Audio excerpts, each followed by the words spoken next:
Fantastic. Fantastic. I get, oh, Well, it is so good to see so many people here today, in spite of all our mask concerns and our other concerns, as it were. I love when Mark was saying something about, oh, well, this, the book. I've got news for you. This is the 6th last book ever. And I'm counting on there being a lot more. But just so you know, we'll call this the last book, but it ain't so.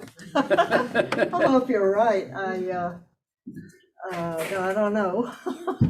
It was Michael's responsible for this. When I said I was through, he said, Mom, you gotta do another book. And I thought, well, during COVID, you're in my book. Did you know that? Yes, yeah, I did.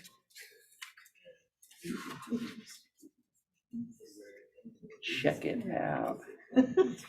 Can't even open my own book. Well, there is a wonderful photograph there. Yeah, there is. If we can just find it. Beautiful Amelia Island. All right. If you have to be somewhere during a pandemic, it might as well be on Nancy Bell's oceanfront porch. How about that, Nancy? Yes. I'm glad I could find it. I got you could do. Can you find my own book? Nola, why don't you tell people,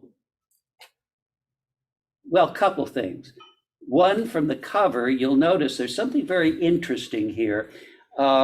It's a building that's kind of falling in on itself, Yeah. building of historic nature. Like a lot of us.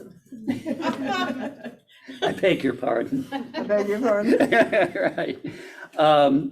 Why did you pick that particular photograph? It just seemed, just those ghostly figures dancing, it just seemed like it fit the idea of COVID, that everybody's isolated, shadowy figures dancing all by themselves in a room that's all run down, like the world is run down right now.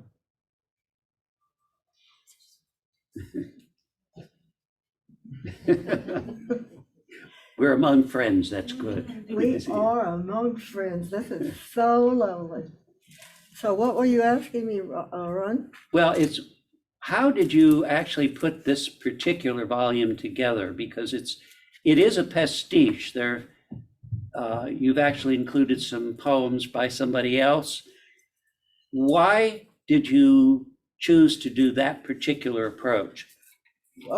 Poems by somebody else, because during COVID, I'm sure a lot of people lost a really loved person. Maybe not to COVID. I lost two of my dearest men friends in the whole world. One of them was Walter Griffin, whom I met when I moved to Atlanta, and I joined his poetry workshop, and he made me. He got me to being published hugely. It's the most published publication I have ever done in my life. Magazine, not books, but magazine. I did the major part because he taught us how to write a letter, and how to do to get our poems in, and I started getting my poems taken. Well, I'm telling you this because he died just recently, and not COVID. He had been ill for a long time, but he was so close to me and did so much for me, and praised my work. We read together at Callan Wold in Atlanta, and he was just always there for me, and he always thought that I was a fine poet. He told me I wrote better don't tell her this, than Rosemary Daniel, who's the Atlanta prize poet. He said, no, I wish I had his. He sent it to me in a letter about how fine I was, and that I didn't have her bitterness or something like that. But anyway, this part is true. Would you like me to read one of his poems? Yes, Walter Griffin is his name, and he was a just enormously well-published guy, and he had this Atlanta Poets Workshop, and it was a lot of us, and I did it the whole His time. picture is in the book. Yes, yes.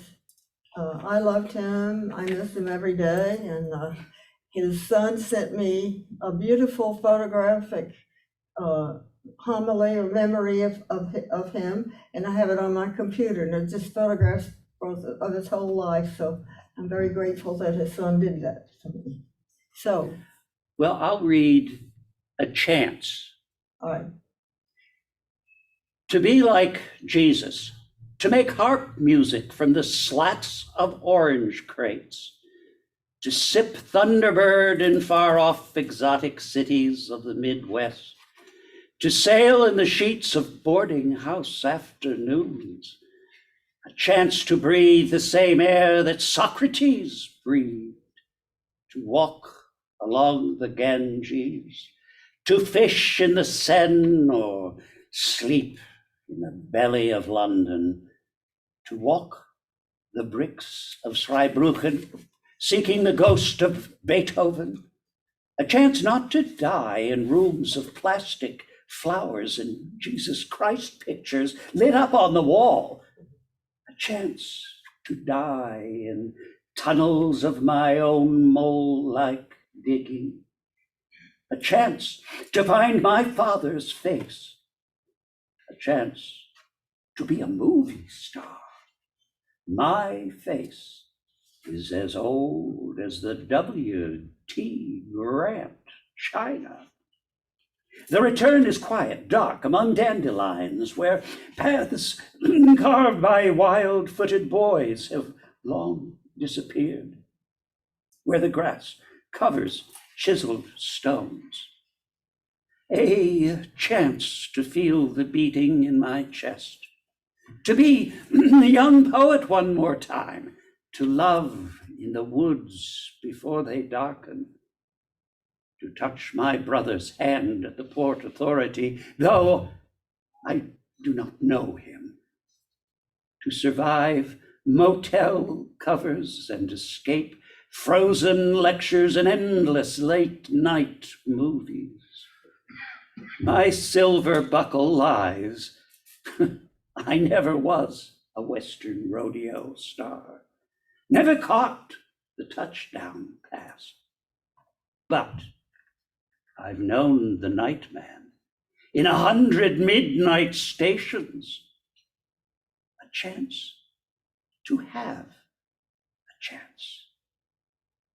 42nd Street clasps its hands.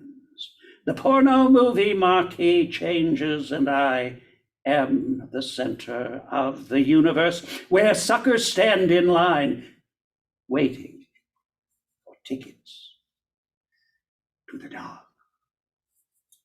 That's from Walter Griffin.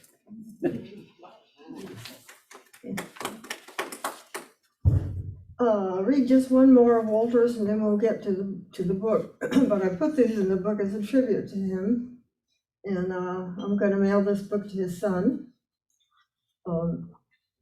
And he would love having his poems read. Okay, this is called Facades.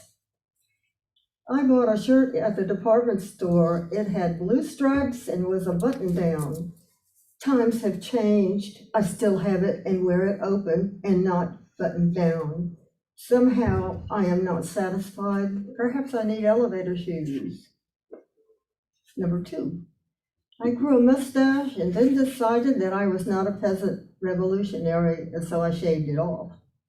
The blue work shirt images out, so I don't know where I belong anymore, and there's nothing I can do with my hair. It's going anyway.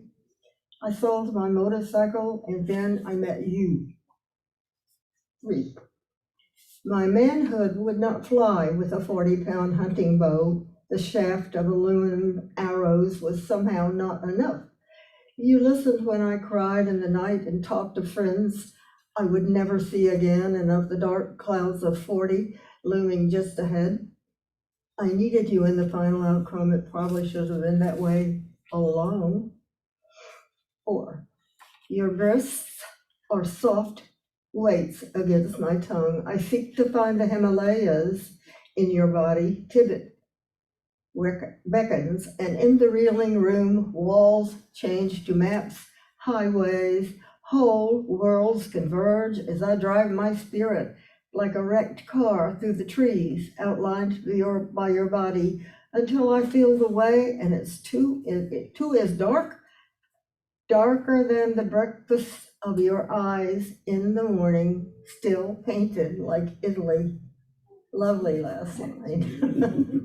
So, Well, one more word from someone else, and then words from Nola only to Yeah. follow. I But just I wanted love to honor this. Walter. He's he was so much of part I am now, and how I learned to be a poet. Go ahead. Well, we're grateful for the results. Okay, go. It was interesting to me when I read the book. Mark has given me a rare opportunity on in the height of the pandemic on Wednesdays and Fridays. I did my version of a half hour. Connor would argue with that. It was more like 45 minutes sometimes until he just turned me off. But it was basically poetry on Wednesday, and Fridays was prose. And through Connor, I was able to meet somebody who has written a book, and hopefully we're going to do something about that shortly, but also is the publisher of the Mule Creek newspaper, which is part of the Mule Creek prison system in California, Mule Post. And there was a wonderful essay that I read, I believe it was last week, that one of the inmates had written. And it was particularly meaningful to me. It's about a Japanese approach that if you see a glass and it breaks, it's not useless. It's not gone. If you put it back together again and you use pitch, two things happen. One, it gains its shape again. But two, when it holds liquid again, it's going to hold more liquid than it did at the first time. And it's really a wonderful concept. And I was terrifically moved because I read it written by a prisoner, and it was about redemption in a way, which was very meaningful to me. And the reason I went through that long diatribe was, and I had nothing to do with this, Nola chose it all on her own. She chose a quote from Ernest Hemingway that I find particularly effective. And it is, "The world breaks everyone, and afterward, many are strong at the broken places." There's like a synchronicity of what I read a week ago and what now is available forever in Nola's book. I love that. Nola, do you have a poem you particularly wanted to read, or would you like me to pick one that I'd like you to read? That would be sort of interesting, isn't it? I love this. On page 19, I totally need to. And you're going to hear what Nola totally needs to do. 19? Yes. I totally need to. It's the poem title. And Nola, just a second. The picture illustration in the book is Mont Saint-Michel on her computer. Place of the heart. Now, I will hush. I totally need to embrace my past in the image on the big screen of the computer where I work, churning out a poem like this one. Motivation? Mont Saint-Michel, the boss's angel's palace. I visited again and again each visit insufficient to my need. My holy name is Michael in the church of my persuasion. And when I approach the pearlies, I shall say, it's Michael. And the gates will swing effortlessly at this magic name. Oh yes, I'm the Michael who finds a feather lying suddenly at her feet in the most unlikely place, as the archangel lets me know he's near and not to fret. You can bet his attention is forever.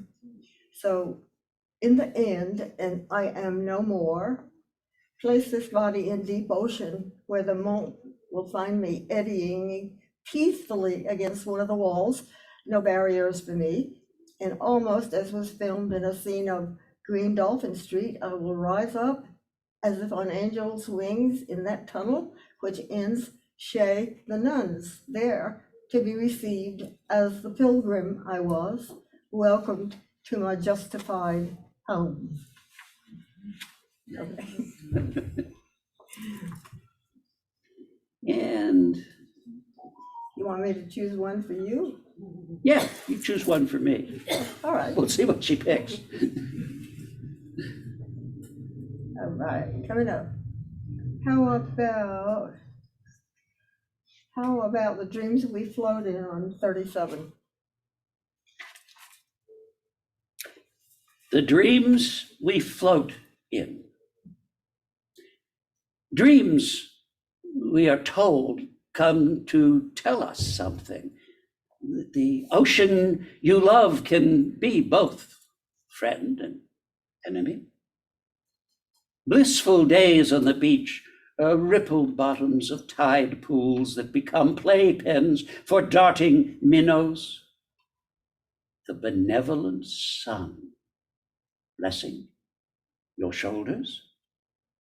Then, tidal wave or tsunami, a tower of water that leaves you beached on the beach, and its subservient sea. Some take us unto in uncharted territory. The bridge you are walking on suddenly nosedives, and you cannot walk on water.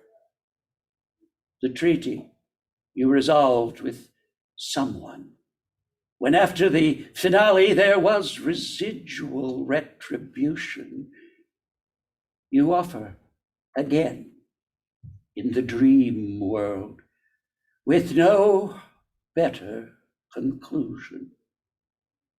Someone who captured your heart and played handball with it comes back to play a cameo.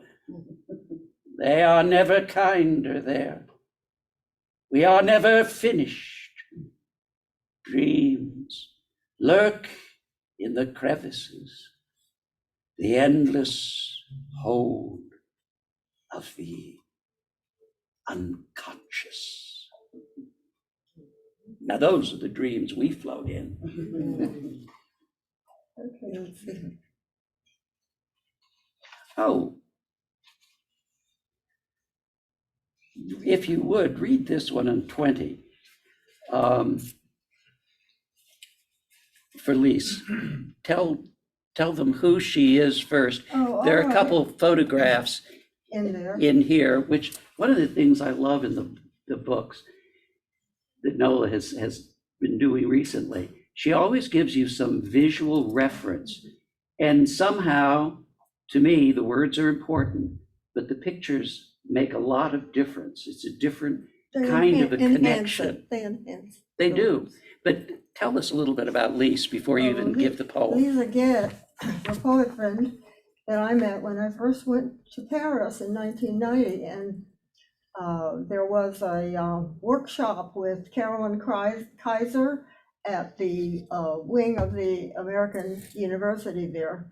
And so I signed up for it, and I met Lisa there, and I met a lot of American poets, because of course it was in English. It was meant for English speakers. And Lisa was so impressive. She was so beautiful and such a fine poet. She has written my eulogy, by the way, And she said she cried while she was writing it, but it's in my stuff for my son and family to have when the time comes. They're going to want to say their own, but I wanted Lisa because we were so close in Paris, and we still keep in touch. That I left in '94, and she lives in Taos, New Mexico now, and does workshops, and has done 2 beautiful books. Lisa Get. Skyscraper girl on step ladder legs, candelabra, high heels, bare skin or black stockings, whatever the occasion called for. My belle, I christened you, your presence, stopping a man dead in his tracks on the sidewalk as we maneuvered the Champs-Élysées, a cloud of dark hair forming your personal crown as we, dressed to the 9s or 10s or 11s or 12, I would deem you, sat at a table in our favorite restaurant, Le Camillon, or that classy one I've lost the name of, on a day in the French countryside. The glass of wine my husband offered you from our cachet in the trunk of our car outside, Place of the Heart, Mont Saint-Michel, you lifted in friendship and in gallantry to St. Michael Archangel.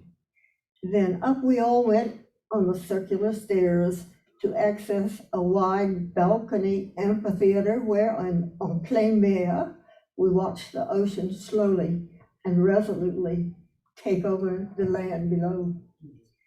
This image I cherish, and those in your poems, leaping from the pages of your book, Leprosarium, the hospice of the mind, so to speak, along with manacled light,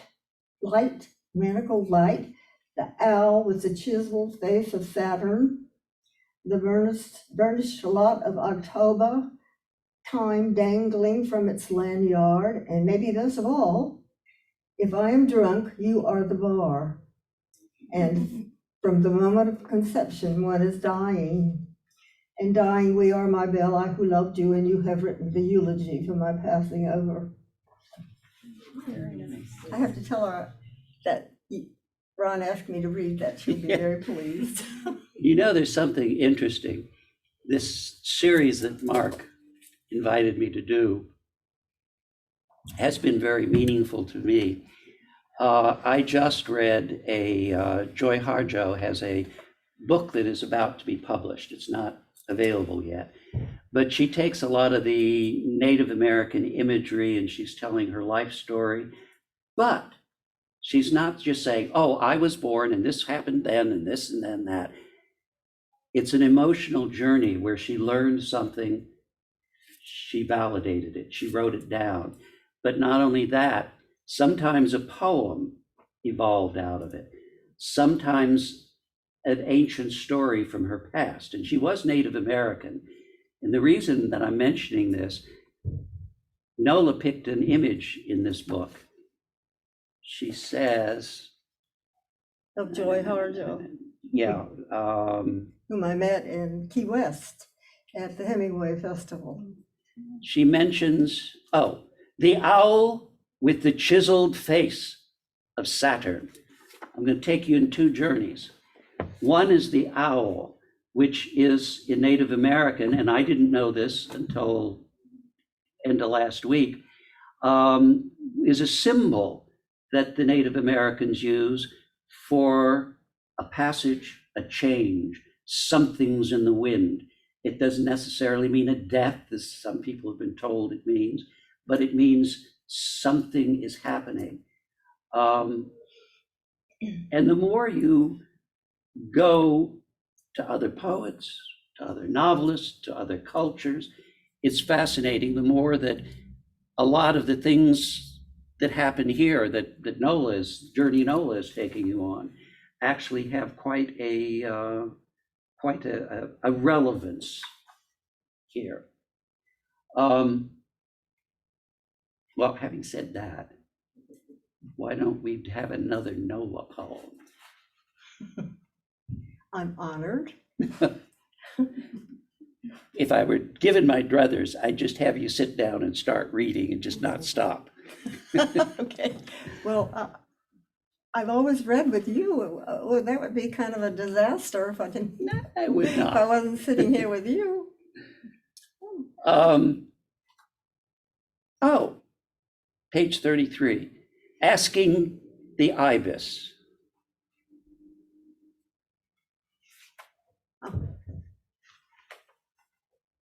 Want me to read Yeah. it? Asking the ibis, you with the multiple curves from the tip of your beak to the dancer-like delicately draped foot, lifted ballet style over the grounded other with its soda straw appendage pressed firmly to earth. Your horseshoe crab-shaped midsection, it's a suitcase packed for the long haul, holds the organ that modifies edible treats, the necessary lungs and the all-important heart open to the universe. So off with you, messenger bird, and spirit away all evidences of ill.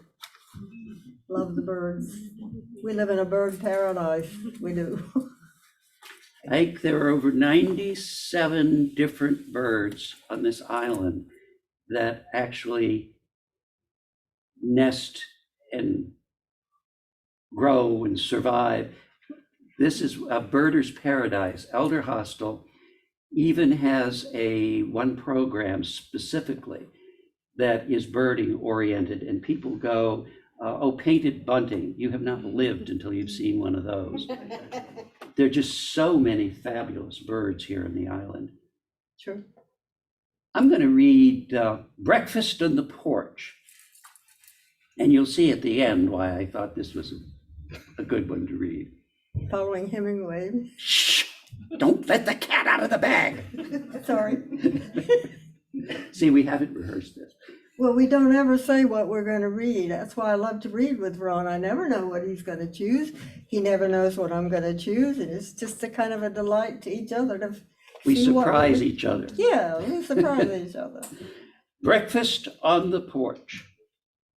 Beneath the stately white oak with its shapely support and coiffured crown that scrapes the sky, the stumpy pygmy palms with their jagged trunks, inviting no climbers atop, are gallantly waving their cacophony of fans, lacking tails to wag, like the one-eyed dog on his daily walks who sniffs and tramples, who always pisses and never misses the Diffenbachia, whose jailbreak colors as green and yellow as a porch umbrella, turns hands down, round in outrage. The beast doesn't mind in the very least. He carefully chooses his immovable feast. Sorry, Hemingway. That's why I did the Hemingway. I loved Ernest Hemingway. I read Death in the Afternoon over and over and over. And when I lived in Venezuela, I went every Sunday to the bullfights. And the stepmom who raised me would go with me, but when they killed the bug, she would hold her pet newspaper in front of her eyes. To her, it was no ceremony. It was you either feel that way about a bullfight or you don't. I was a real enthusiast. Okay, I was this way. Okay. Since I have a birthday coming up in January. Here, this is words for a January birthday. I've added years to no regret, and yet maneuvering still oddly with this same body, a bit more dependent at times on others, but unrepentant for the glorious journey that brought a life no money can buy, and still no hearse, and still I'm the soldier girl who toured the world. Lincoln Road, the Grand Place, the Champs-Élysées, and if I may allow this poem to emphasize, yes, I know that everybody dies, but when my time comes, I carry a modicum of sums and the cheers for these 90 years. Make no mistake about it, I'm here to shout it. The friend who got there before me smiled to let me know about it. You have to mark the halfway time in red, my granddaughter said, before you put 4 months to bed, that is, until birthday day. And so 4 months ahead of now, I relegate you to help me celebrate. And this poem is for Mildred Zelinsky, who turned 90 before me. And we met each other at the lakeside, and we had a very long and happy relationship. And now she has moved to where I live at I can't think of the name of it. All I can think of is Lakeside. Vintage. Vintage, yes, thank you. Thank The you. new vintage, it's sort of I'm an just- oxymoron. I'm just being 90 now and then, you know, I'm trying hard to learn how to be old, but I'm not a good student. No, you're No, never I'm gonna not. be old. I get notified. Don't bother. There's no future in that. Highly overrated. Okay.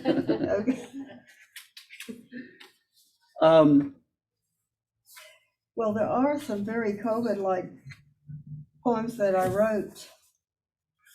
One for my son, who was with me.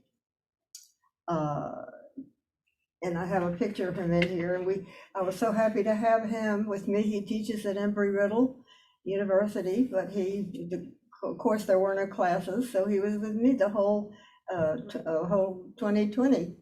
So this poem is 30 Days in Solitary for Michael. We still like each other, no growls or grr, not snarling like the cage animals we were. That is Michael. And then while I was on wheels, he shops, makes supper, runs errands for which I'm never billed, and he keeps the sugar bowl filled. And this one is just 2020 Lamenti. The walls of the apartment are closing in. They say, "We got you, girl, we're your whole world." I just wanted you to hear some real COVID poems. And actually, why don't we give Anthony, since he's here, equal billing on page 56? You have at Cassis. Yeah. Or Anthony. You want to read that?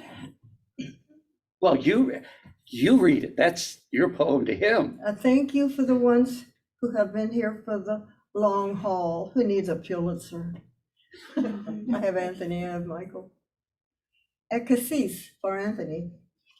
I watched you swim in your man disguise, a half circle around the rock we sunned on, and back again to where I stood, remembering how once you were my small child in a lower bunk bed, telling me your fears at bedtime.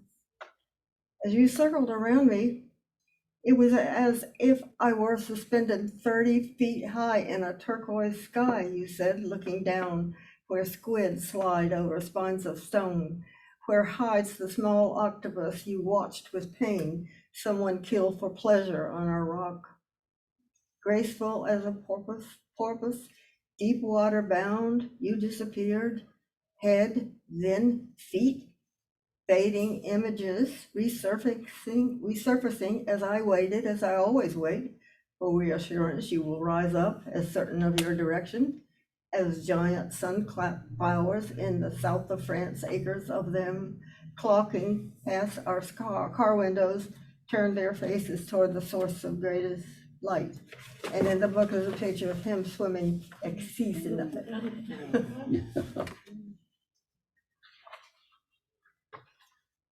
Well, do any of you have any observations that you'd like to make about your COVID survival, assuming there is an end to this and we will survive?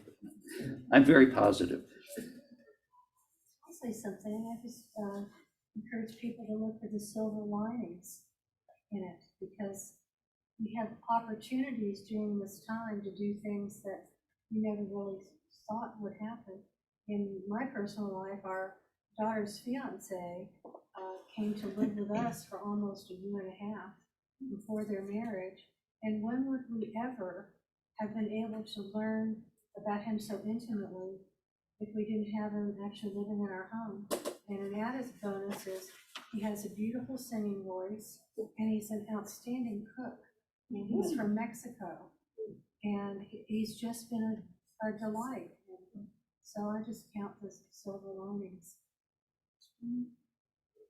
But have you noticed that sometimes things that you put off, like going through a bunch of pictures or doing something that you've really been too busy to do, and you just sort of put it on a back burner, and then all of a sudden you discover, oh my, I'm not going out.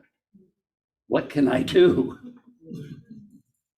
So you have a wonderful opportunity to tie some ribbons on some projects in your life that you might not have True. had before. And also the fact that you personally, Nola, would use this time to reflect. I mean, you bounced from Cassis to Paris to Mont Saint-Michel to New York City. You've taken bits and pieces from all these places and gathered them together to give you a perspective on what the COVID process has basically Thank brought God up for you. memories are the only thing we can keep, it said. So I'm happy with that. Yeah, I have a question that I think relates tangentially to COVID. I'm curious in terms of the writing process, if for this book or others, the visual images served as prompts, or did you write and then find an image to match?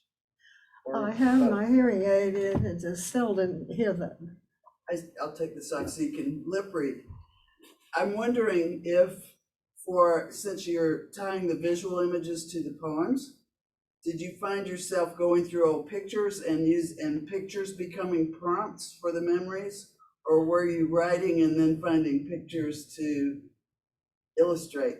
Or I got the pictures to illustrate because really I didn't need any prompts. oh, okay. For So you the were writing past. from The memory past versus is very, very, very alive and vibrant in my mind. Thank you, Lord. And I'm grateful for that. Yeah, because I find that for me it goes both ways. That sometimes Yeah. when particularly during COVID, when a lot of us have been going back through some of our archives and revisiting things, that will prompt Yeah. memories that may turn into some kind of writing or artwork. But then sometimes it's the other way around. Thank you. I'm happy we have some of our poets here, has just spoken. Molly and Walter. And I think Sean is back there. Yes, in the back. And I'm And in the Phyllis back? Reed. Happy to have you. And I think the workshop has done a good job of getting poetry noticed in our community since we started in 2013, did we not? Wow. I think we did. So it's been very, very, very useful and very innovating, and you get to meet some wonderful poets and hear some wonderful poems. And You know, Nola alluded to something that I think is very interesting. Creative writers, and I mean essayists, novelists, poets, et cetera, have a devil of a time these days really getting published. It's not an easy experience. But, and this is again, thanks to the study that I've done that I should have done in college, I guess, but I didn't. I saved it until my dotage. You start to realize that Hemingway, all of these wonderful writers, what Nola just actually said about Walter getting her to be published in magazines, there's a very important word there. It's magazines. At one time, before Devil Tool and all that nonsense came into play, magazines were oftentimes the conduit that people used to get short stories. I'm going to be doing a show about Truman Capote in about a year from now. And were it not for magazines, New Yorker being one of them, we would have never heard his voice, ever. Because even some of his books, like In Cold Blood, that he's very well known for, were published completely in the New Yorker in 4 different segments. But time and again, you hear that is the way a lot of these people, Hemingway, Nola, got noticed and published and could then go on to do other things. Yeah, even in the I had 19th just and 18th century, books that we study were serialized. Oh, yeah, Yeah, and. Dickens, Yes. among exactly. other things. And and Mark he- Twain was And Mark serialized. Twain. I did a show a number of years ago at ACT. I'm sure Linda remembers that, on Mark Twain.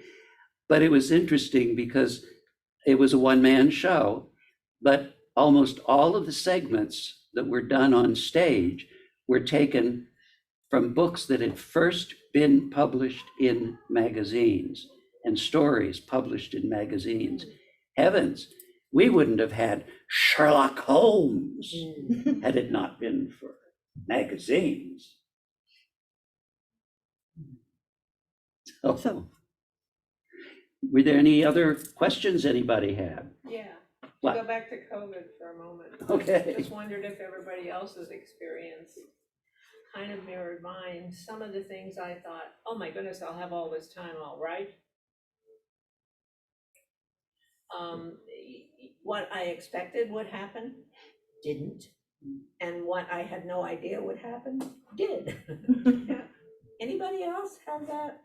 That it didn't sort of live up to your expectations, either positive or negative? I felt like I wanted to write, but I was at a loss. I wrote a few essays and a couple went into the news leader via my friend Marla. But I was expecting to be a lot more prolific. Yeah. But instead, I learned that I kind of embraced being a recluse. And my mind sort of closed as well. Yeah. It's a little embarrassing to find you don't need people quite as much as you Oh, thought. yeah, no, it's actually, when things eased up, I found it very uncomfortable to be around our little circle of friends. And the idea of making small talk just didn't appeal at all, so. So idle chit chat is not on the menu, right? Substantive conversations only. Tagging on to that, one of the things that I found myself saying to friends is, in some ways, it's been self-validating in that I would say, I never imagined that I could be so self-contained. Because I live alone, you know, it's not even like I have a partner or a roommate in the house to bounce things off of. And thank goodness for long distance, you know, being able to talk to people and Skype the or internet, whatever. those kinds of communications. But overall, there's been some sense of validation, self-validation or empowerment in recognizing that I could be far more self-contained than I ever imagined would be possible. Well, I was very fortunate to be cooped up with my best friend here. So I did have, you know, Do you see me turning green some with envy? human contact. Green becomes you. Isn't that a cardinal sin? I am such a sinner. The 7 deadly virtues, those ghastly little Whatever. traps. Yeah, I've been a long time ago. I'm lost cause when it comes to that. Well, Nola, before we go, why don't you give us a joyful treat of a poem we can. Well, what would that be? All your poems are Any one treats. of them, sure. Oh. It's one of the things I love about Nola's poetry. You never know what you're going to stumble upon when you just open a page and look. Page 37, The Dreams We Float In. You did that when I did. Oh, you did? I did read that, yeah. Oh, well, that's why I like it so much, I guess. Could that be? You read it. You're floating in her dream. Well, I must have had my mind elsewhere. Or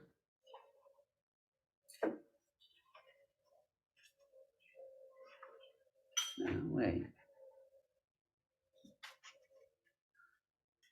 I want to pick something Oh. super. I have a friend who loves my poem, The Doors. Oh, do the Yeah. doors. Yeah. And I'll read that for you. What page is that on? It's 40. Oh, here. 48. 48, yeah. And I have a picture of his grave there that I went to visit. And I was in love with Jim Morrison. It's called The Doors.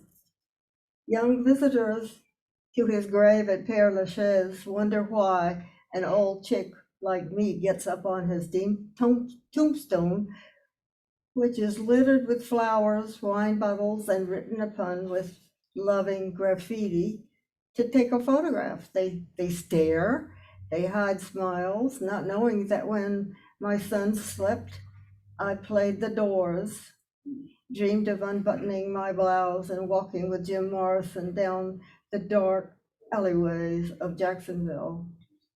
My son, and I put a postscript PS on that. My son Michael and I often visited the famed Père Lachaise cemetery during the years we lived in Paris, seeking out graves of the famous and celebrated. Once, when Michael found the grave of Marcel Proust, he bowed low before the headstone and said, "I've come to pay my respects, sir." And you will see everybody from Oscar Wilde to Edith Piaf to on and on the list goes, who are Yeah. awaiting eternity there. Well, and one other thing for those of you who obviously have not had a chance to look at the book, but Nola does have some additional photographs in it that are quite interesting. And the 50th anniversary of the Normandy landing in World War II, and Well, what I said about that was, if you're stuck at home like we were, that it was really good to remember some happy times and here it is, in trying times, think back on some better times in your life. And so I've thought back on some better times in my life in Paris. I read on the sidewalk in front of the famous bookstore, Shakespeare Company. And Mont Saint Michel is there, and the Doors, and the 50th anniversary of the Normandy landing, which I got to go to because my husband was attached to the embassy, and we were given a special treatment and allowed to go and get good seating, and it was just really fabulous. And let's see what else is in there. Oh, did you know that Hemingway was a poet? I have his book of poems. I mean, it's incredible. I never thought he was a poet, but he is. And I've even painted a picture of one of his poems where he had written all about, checked it out and made changes. It kind of makes And sense the Key because West his Hemingway syntax is Days so Festival I went to. tight. And what else? That's it. But it made me feel better to go back and visit some of those wonderful things in my life and realize how really blessed I have been to have had those experiences. I mean, no money could buy my life in Europe, thank you, USA government. And I was so proud of my husband, who came to this country as an immigrant and could speak no English.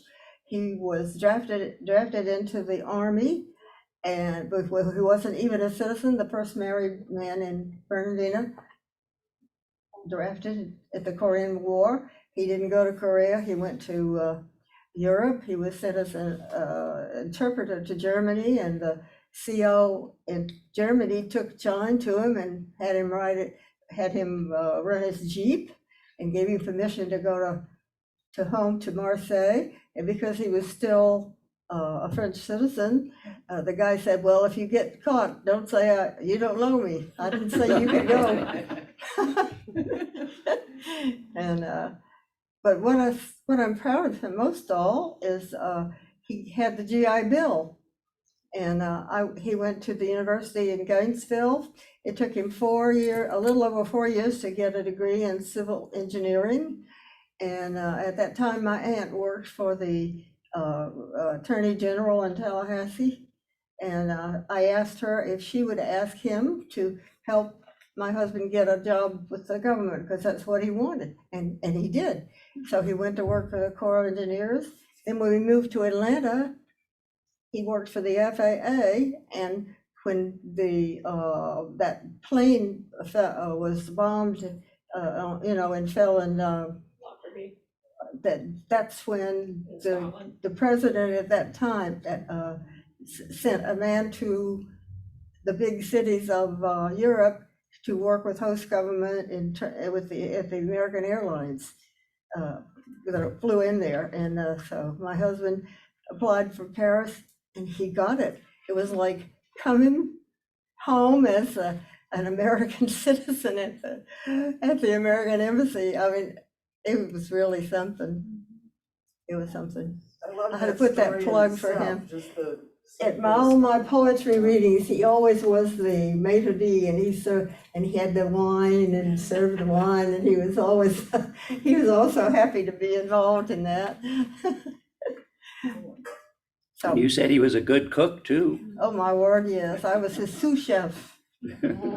I never cooked. He cooked, and I came from a family where my father was the chef.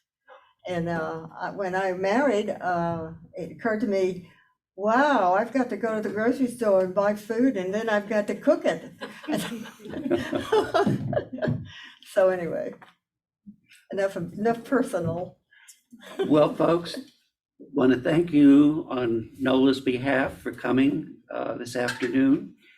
And to let you know, there are books available if you'd like to get a copy. And I haven't asked you, but I'm sure you'd be willing to autograph them, wouldn't you? Sure. Okay. Sure. I was hoping that Father Ernie Davis, who is now retired from the Catholic ministry, and he's come back to live in Fernandina because he's a native here, and his mother and I were great friends. And I went to his house for lunch Wednesday, and he has a house on that out the back window is the Fernandina I'm doing my 90s here. It's okay.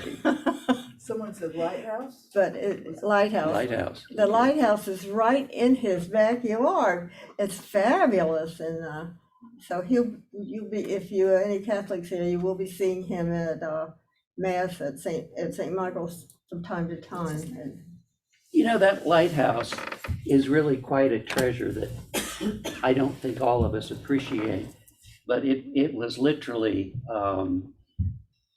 originally on Cumberland Island, and it was taken down brick by brick, granite stone by granite stone from originally New Hampshire, and moved from the spot it had been in Cumberland to our island. And the light in there, which always particularly appealed to me, I don't know if you knew this, Linda, was a Fresnel lens from the 18th century. That's not the lens that's up there now. That disappeared into the Coast Guard hierarchy at one point, but it was ground in Paris, I think in 1798, if I'm not mistaken. And it was then brought to bear. And literally, there was something I don't even pretend to understand called triangulation, that there were some little movable lighthouses, and the light from that beam was triangulated to those movable places so that ships from 17 miles out in the open ocean could look back, figure out where they were. It'd been up to me, they'd all sunk, and then avoided getting sunk. But that whole lighthouse is really quite extraordinary. And I have a good friend has a house down from it slightly. And at night, you literally, you think you're looking at St. Elmo's fire or something, but you see this wand of light cross the Egan's Creek. And it's from that still functioning lighthouse that's part of our continuing history. So it still is used for navigation? Oh, yeah. Yes. Ron, Yeah. Ron, you are so learned about this island. Well, It's astounding how much you know. well, the other Ron and I have I been didn't here know long any of enough to that. figure out, we better learn something. Folks, Yeah, thank I'm you learning. so much for coming. Oh, absolutely. Thank you, thank you, thank you, thank you. And I'm not sure I'm 100% on reading it anymore, but hey, that was great fun for me.